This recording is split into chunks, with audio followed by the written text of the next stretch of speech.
when you finish with just the excitement of the last 2 months, and there's this connection that happens between fans and players, and it's nice to kind of, it's like then you become friends, and you haven't seen them for a couple months, so you get back to see them again, so it's going to be fun. Has the feeling in the building changed after a run like you guys had last year? Obviously, a lot of memories here now.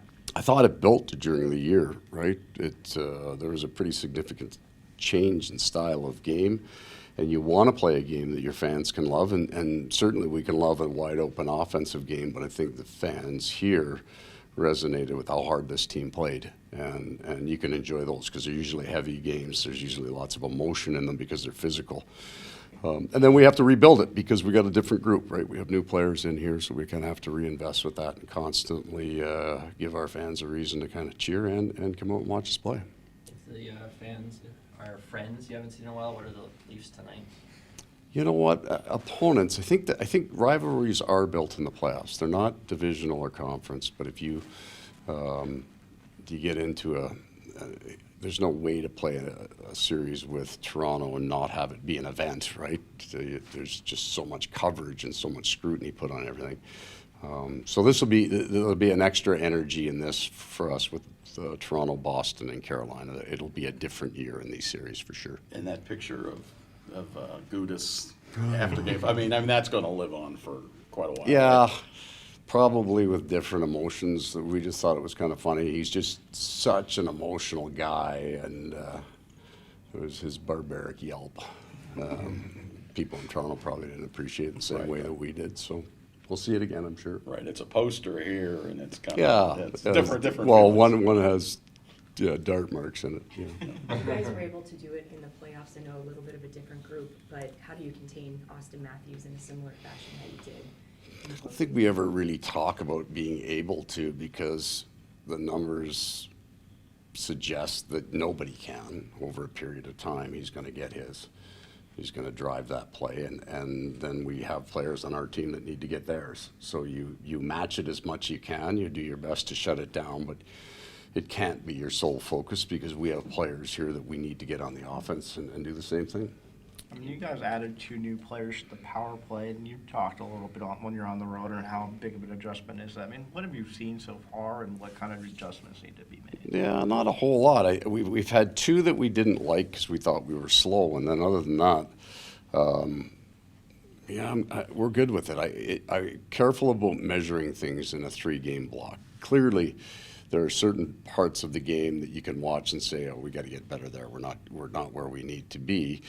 The puck going in the net isn't always the proof that you're doing the right things.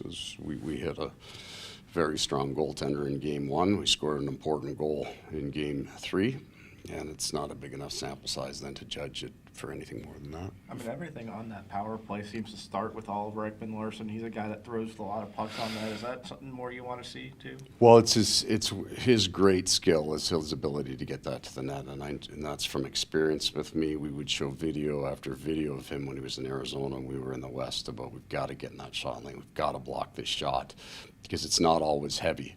But yet we still couldn't do it, and there's a reason. That's his great ability is to find that little bit of his deception. It won't go to the net if it shouldn't. He doesn't get an awful lot blocked, and then if you have good players around it, the threat from the top has kind of disappeared over the years. I think when Ovechkin, Stamkos, and some of these guys came in, and for us in Winnipeg it was Patty Laine, when it became so dynamic on the flanks, the heater. The guy at the top stopped shooting the puck. Even we had a player like Dustin Byfuglien who wouldn't shoot the puck very much anymore because the shooters were on the flanks.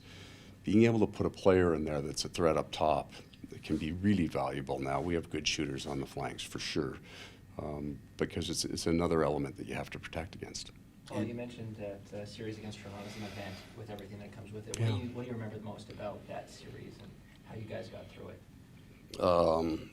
That series was the start of us suffering some injuries that were starting to mount on us, and it was the thing I remember the most. I think was walking into after Game 3 and watching Sam Bennett trying to take his shoulder pads off, and he really couldn't. And the story at that point was Toronto had figured a way to shut the Bennett line down, and we were just happy he was in the lineup, and we needed other people to step up and play. So I remember kind of the small things, starting to watch these guys, what they were willing to go through. We were banged up even then, and still playing. Does that help the group coming into this year to know what it takes? Because sometimes Yeah. you think you do, but you don't. Well, that was our entire year. I mean, we got ourselves in trouble, but not from lack of effort. I mean, we just had some injuries early. We were changing the way we played, and then we got into a January that was very hard. Our last 2 weeks were brutal, and we survived it. And that was the turning point for us when we started. We were a pretty good team from January 2nd on. I think we're probably only about 3 points behind Toronto, and we had some key guys out. We lost Bennett toward the end of the year, who's so important to us, won't play tonight. But I would agree that that may be the most important takeaway, everybody understanding now the physical pain and then the commitment in the playoffs that's demanded. You guys had a road, coming off your road trip with the highs and lows, obviously. What do you want to see tonight, just coming off that trip in terms of positivity and out of your team? I think we've got 5 really strong periods and maybe 5.5. And I think in the last, the Jersey's a very dynamic team, lots of skill, lots of speed. I think they're similar to Toronto in that top 6 and even into that top 9 can beat you on a play. They've got players that alone can beat you. So I really liked our structure in that game. I thought we were fast and we defended very well, and offense came when it came. So that's what I'm looking for. Any lineup changes tonight? None. And goaltender? Yeah, Bob. So same lineup. Correct. Awesome, thank you. Everybody's good.